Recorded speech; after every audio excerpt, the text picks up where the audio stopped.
and welcome to another edition of Currently in Quincy. I'm Joe Catalano, and today, Dove Domestic Violence Ended Here in Quincy stops by with some information about their upcoming Let's Dance fundraiser. But first, we take a look at the weather and the news for you. Currently in Quincy, we have sunshine, 50 degrees right now. Clouds will increase this afternoon. Temperatures not rising much from where they are right now, only into the low 50s. Another chilly night tonight under cloudy skies. Lows will drop off into the upper 30s. It will stay dry this weekend. Not really warming up much, though. Increasing clouds tomorrow. Temperatures in the lower 50s. A little bit warmer on Sunday. Lots of clouds around with highs in the mid-50s. And can't get out of the 50s on Monday either. Kind of breezy, too, with sun and clouds Monday and highs still in the low 50s. Sunny and 50 in Quincy right now. Checking out the news for you today, Quincy public school officials are weighing a proposal to impose a complete ban on the use of personal electronic devices during the school day. During a recent subcommittee meeting, Assistant Superintendent Erin Perkins told the school committee that the new policy would require all students to place their devices in an inaccessible location until the end of the school day. By incorporating tools such as secure pouches along with a progressive discipline model, the policy is designed not only to limit distractions, but also to support students in building responsible habits around device use. Ultimately, this proposal is about creating learning environments where students are fully present, academically, socially, and emotionally. It is about ensuring that classrooms remain spaces for focus, collaboration, and meaningful engagement. Now, Perkins said that the state will require all school districts to have some type of cell phone ban in place by the end of this year. Currently, Quincy students are able to use their devices in between classes or during lunch periods. The violations can result in the devices being confiscated. There is some concern that there may not be enough football players to have two separate teams at Quincy and North Quincy high schools soon. During a recent school committee meeting, Athletic Director Kevin Mahoney said only 8 freshmen at North Quincy High School joined the Raiders this year, mainly because parents are concerned about their children being injured. Certainly a thought that's been kind of circulating as well. But in terms of numbers, like we can probably certainly check in with the United folks. They're pretty well connected to both programs and see kind of what we're expecting. What we typically see too is not everybody that plays United will come up either. Like we do recruit certain kids that first time putting a helmet on, but there is some hesitation to your point of potential injury, concussions, things of that nature. Yeah.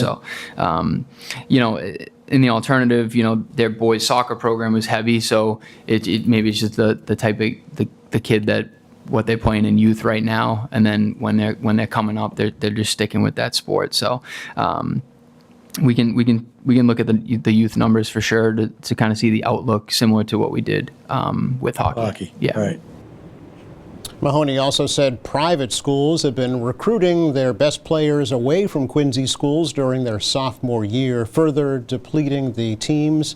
School committeeman Paul Bergoli said that if the trend continues, there may not be a crosstown rivalry Thanksgiving Day game in 2028.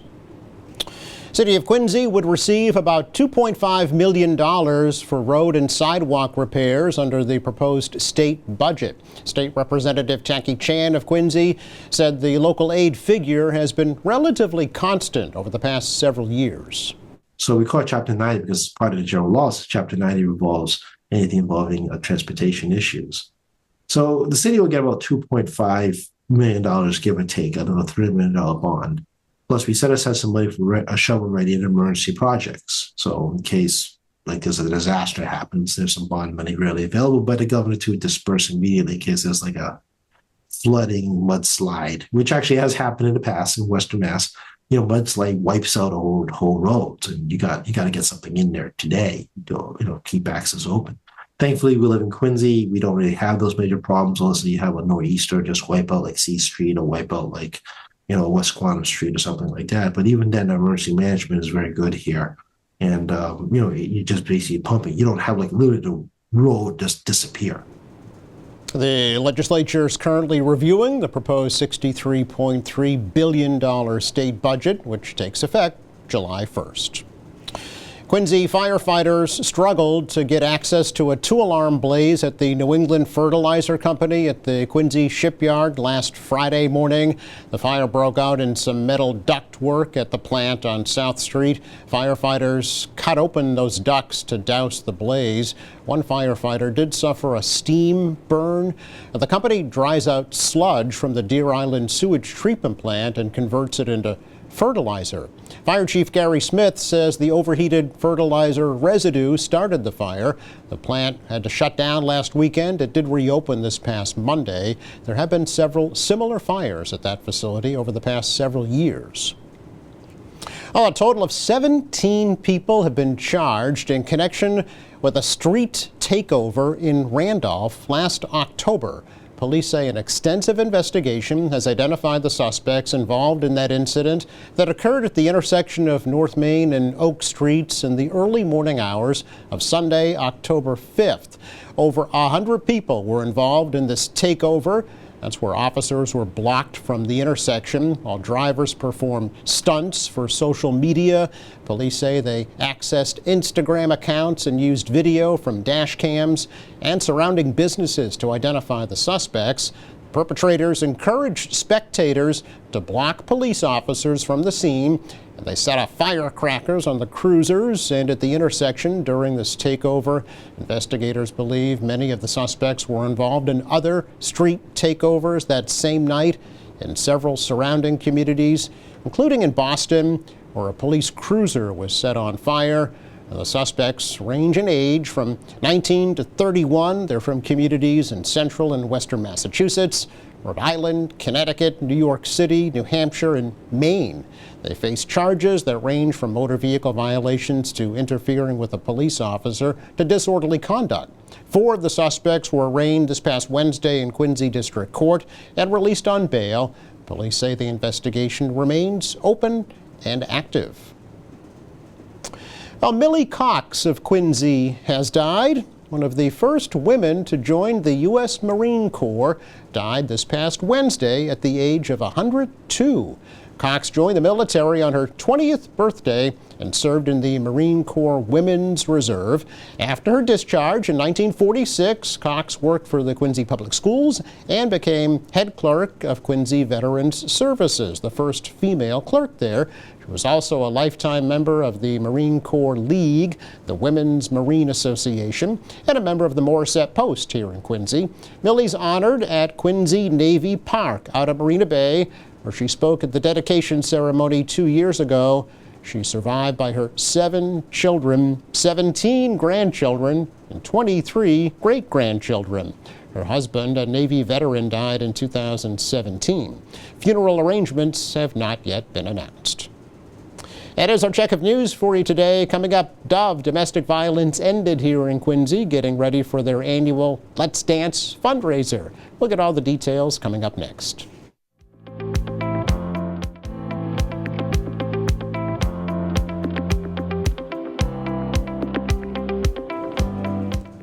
Welcome back. The folks at Dove Domestic Violence ended here in Quincy, getting ready for the big annual Let's Dance fundraiser. It is coming up on Friday, May 8th this year from 6 to 10 up at Granite Links. Mick, Hirsch, and Cassie McGlynn are here from Dove to tell us more about this and other activities that are happening at Dove. So welcome back to both of you. Good to see you. Thank you, Joe. Yeah, and happy spring. Yes, happy spring. Beautiful day out there today. Yes, it's the Let's Dance fundraiser, right, that's coming up. We're going to talk about that in just a minute. But Mick, we wanted to first touch on a topic that's a little bit more serious in terms of loss of some potential funding at Dove, right? Yes, yeah. That's correct. So as I first assumed the new position last February, so a little over a year now. A little over a year, yeah, exactly, and it's been a great year. Yeah. with a few exceptions, and one of them is that there's just been a lot of changes taking place, especially on the funding landscape. And at the federal level, one of our largest grants at Dove historically has been from the Victims of Crime Act. We call it just VOCA. And VOCA was a large pool of money. I think it was signed into law and by Ronald Reagan, many decades ago. And it's just really helped organizations like ours that support survivors of violence. So we support, of course, domestic violence. To provide the services that we do. And so, unfortunately, over time, a lot of organizations kind of rely on this, and it was a big pool of money that we would receive. It's gradually, over the past 5 or 6 years, really been reduced. There's a number of reasons for that. But this year, just last week, we learned that there is going to be, for Dove, and for many other organizations, 35% cut in our funding, which amounts to about $225,000. Okay.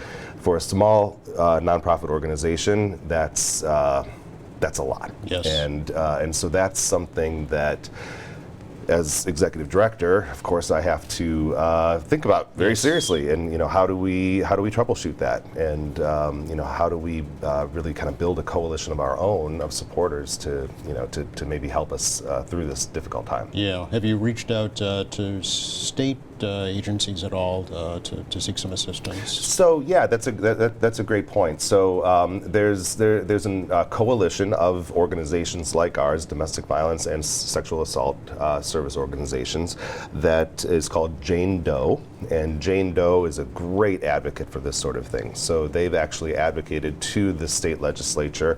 They're going to be going forth before the legislature next week and advocating for some money. We call it the trust line. So it's going to be a trust line of about $13.8 million that hopefully can fill up some of this gap.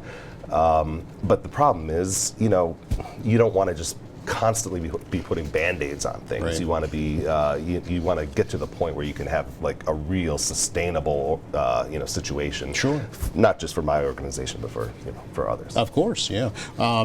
What would that mean if that amount, 225, was cut? What would that mean at Dove? Well, it's one of those things that I hate to even think about. Yeah. That's the sort of thing that keeps me up at night. But Dove is the sole provider of domestic violence services for 17 towns on the South Shore. Since 1978. Since 1978. Yeah. And we provide comprehensive services, everything from counseling to legal services to children's services to prevention education in schools. We provide it. We really provide it all. We have an emergency shelter.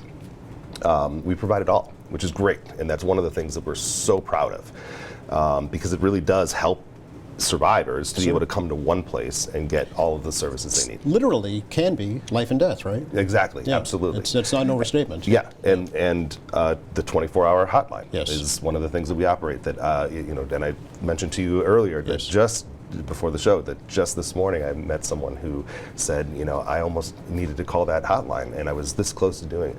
So it's out there, and that's what we do. We're not at the point where we would lose that. Okay. And I don't want to be an alarmist. No, I about understand. it. Right. But yeah. when you're still looking at $225,000 cut, that is going to have ramifications. And that could look like we have to scale down some services that we're able to provide. Okay. Another concern is just that it happens, we're getting cut this year, but we'll still feel it in 2028 and 2029 and on. And you don't want it to get worse over time either if we get cut again in 2028, for example. So as far as services for the immediate future, I'm really not concerned about that. I will figure out a way. Okay. This organization is not going to crumble. Obviously, we're going to keep it going. It's a challenge. But it's but what I want people to understand is that this is the time that we can come together and bolster the organization so that we don't have to worry about this. Okay. And so that I don't have to lose sleep, and like other people don't have to worry about, oh my goodness, if I call this number, is someone going to answer? The answer is yes. Yes. The answer is yes, yeah. But you need a more long-term, sustainable solution. It sounds Absolutely, like. yeah. Okay. And bringing as many people into the fold as possible Yeah. to like make that long-term solution a reality. And as you mentioned, it's not just Dove, it's other social service agencies as well. I know South Shore Elder Services and Braintree is looking at a pretty major cut as well. There's a lot of cuts out there, Yeah. and it's coming from a number of different funding streams. Right. It's not just one, but it's Yep. and that makes it difficult too, because if it's this is just, I'm just talking about one single cut. Yeah. But there certainly are others that are looming. Yeah, which makes fundraising all that much more important. Absolutely. Right? Like Yes. like the Let's Dance 2026 events that I know Cassie is very much involved with, and looking forward to Friday, May 8th from 6 to 10 up at Granite Links. What's going on this year, Cassie? So we're really excited. We're trying something new. Yes. Our theme this year is Dove Stock. Dove Stock. Yeah, so this is kind of a nod to the women's liberation movement of the 1960s, burning our bras. I was just going to ask if there'll be man. bra burning that night. Yeah, and it's just kind of, it's us reclaiming our power. Yeah. A lot of all domestic violence cases are a power and control dynamic. Yes. And so female empowerment, women empowerment, gaining your agency and your independence back is something that Dove is known for. So we're really leaning into that and just coming together as community and doing what we can to pick up the pieces of life after and during domestic violence. Well, the subtitle to Dove Stock is Hope, Healing, Safety, Social Change. Yeah, that's our mission. Yeah. So, how will this kind of work towards that goal? So we have an incredibly powerful speaker that's going to be there and just kind of putting a face to the problem. There's so many of us that are impacted, if not directly, we know somebody that's been through this. And the first time I met this person, it was just a regular mom doing regular mom things, and I had no idea what was brewing underneath, what's going on behind closed doors. Yeah. And for so long, domestic violence has been what happens in your home is your problem.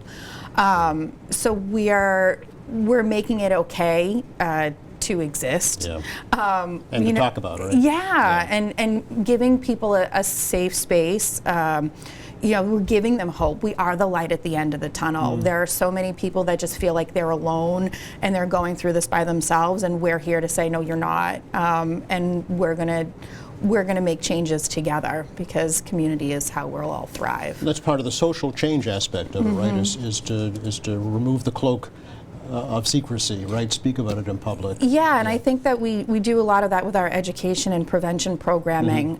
Sometimes we'll go and we'll knock on businesses' doors around Marina Bay, specifically last year. There were a few kids in the bars that we approached that said, oh, I remember Dove. You guys came to the school.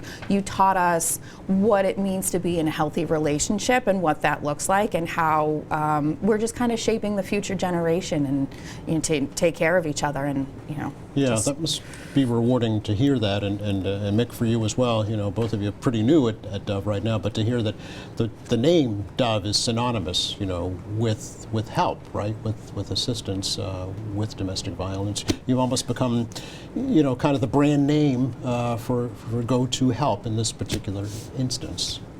Yeah. And that's certainly the goal. Yeah. And the mission statement that you read, and it's an interesting kind of mission statement. You wouldn't Right. even know it's a mission statement in some ways, because it's just calling attention to these key terms: Yep. hope, healing, safety, social change. And pretty much in that order, too, right, Mick? That's kind of how the process works. First, give folks hope. Sure, right? Yeah. absolutely. I think you can read it in a lot of ways, but Yeah. what it ultimately does, I think, is it changes the narrative of what domestic violence is, because so much, and Cassie touched on this too, so much about domestic violence had always been that there was a perpetrator and a victim. And now we're talking about survivors. And that's where the hope and the healing and the safety and the social change come in. Because once we can empower someone who has experienced abuse, who has experienced violence, who has experienced injustice like that, when we can empower that individual, and then that person can speak to that experience, just like our guest speaker is going to do on May 8th, next in two weeks. That's incredible. That's where the social change really does come in. And also breaks the cycle, right? Because it is cyclical. Domestic violence is cyclical. Yes. Yeah. So Certainly. for that one person to have the courage, I say it all the time, it's incredibly courageous for that person to be able to get up on this night and talk about their experiences in public. And really break that cycle and show folks it's okay. Yeah, and it's a celebration in a lot of ways. It's a celebration of that breakthrough, where you realize that you can reclaim yourself and that you have the potential to thrive. And so many people in a domestic violence relationship, they've been told, they've been belittled, they've been humiliated, they've been put down. They believe it, and they start to believe it. And so this night is about let's dance. Let's celebrate. Let's look at what we've accomplished together, and let's make that the starting point of what our possibilities are. Exactly. Let's talk about, Cassie, let's talk about that night itself, 6 to 10 p.m. at Granite Links. It's a little different format this year, different venue too, right?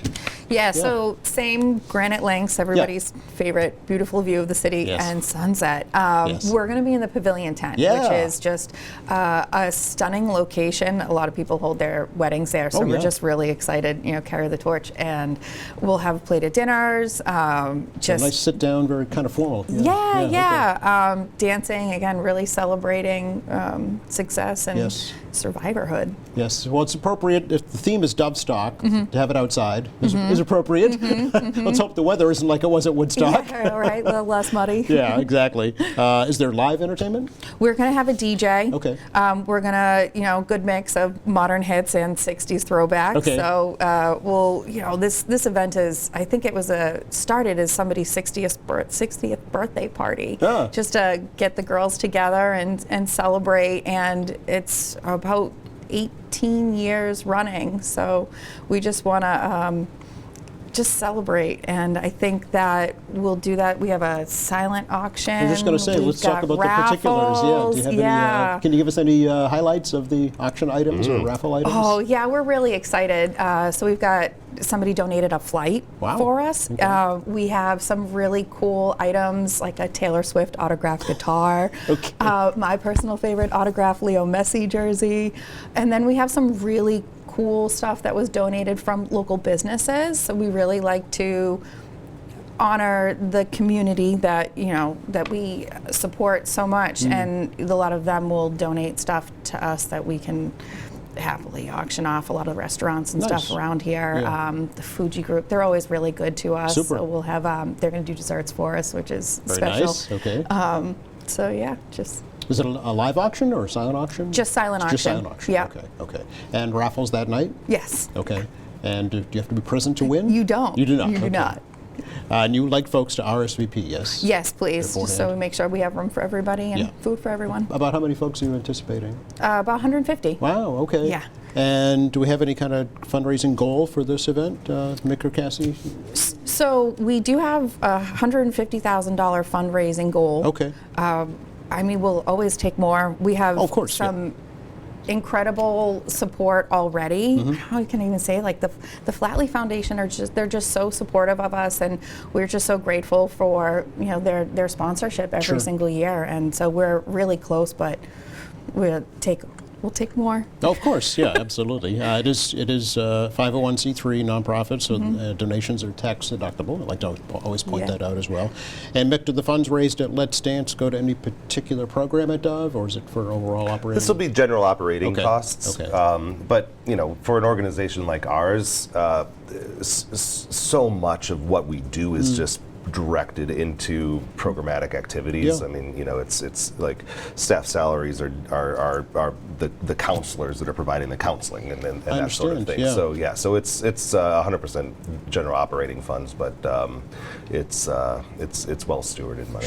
Sure, yeah. dovma.org/Let's Dance. Yeah. But buy tickets right online? Is that how it Yes. works? Okay. Yeah.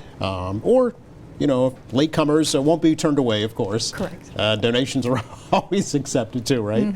Do you need any help that night, Cassie, in terms of volunteers or more donations for raffle items, auction items? I will take in-kind donations Okay. and as long as we can. We'll make the silent auction live a few days before. Okay. Right on the website? Yeah, right Okay. on the website. Super easy. So Okay. like I said, you don't have to be there to win an item. We'll make sure you get it at the end of the auction. Excellent. Okay, very good. And then we've been putting up the hotline as well, and then the main business line too, if folks would like to call and get more information. And then Mick, just advocating again, right, to your state legislators to support Dove. Right. Yeah. Yeah. I mean, this is a team effort, and I would like to say that we're winning it, even if we're losing some money. But we're every single day we're getting the word out about who we are as Dove. Other organizations across the country are doing the same. They're getting the word out about what domestic violence looks like, how you can prevent it, how you can respond to it, what are the referrals that you can make, and that sort of thing. And so it's really become a movement. Yes. And I think that the idea that this is bigger than ourselves is highlighted in Dovestock. Woodstock was bigger than than just this. Nobody one event. anticipated, a million people to show up. And yeah. I pray to God we had better weather than Woodstock, because I if I remember correctly, like they didn't have the best weather No. there. So hopefully we'll have better weather. Yes. But it was a movement. It was a movement, and so many people got excited about it. Yeah. And it's really that excitement that I want people to feel, because domestic violence can be just so heavy. Sure. But it can also be we can overcome. I hope you have a wonderful event. Thanks for stopping by. Thank you Thanks so much, Joe. You're Really welcome. appreciate it. Sure thing. Yep. Check the forecast for you for the rest of the day today. Kind of what you see is what you get starting today, really right through Monday, maybe even into Tuesday. The rest of next week after Tuesday looks a little soggy. Some more April showers on the way. Thanks again to Mick, Hirsch, Cassie McGlynn for joining us from Dove. Thank you to our crew, and thank you for watching Monday here on the show. The Friends of the Thomas Crane Public Library stopped by with an update on their events. Meantime, you can visit our website. It's qatv.org. All of our latest programs are there, along with news and information, video on demand, live streaming, and more. For all of us here at QATV, I'm Joe Catalano. Have a great weekend.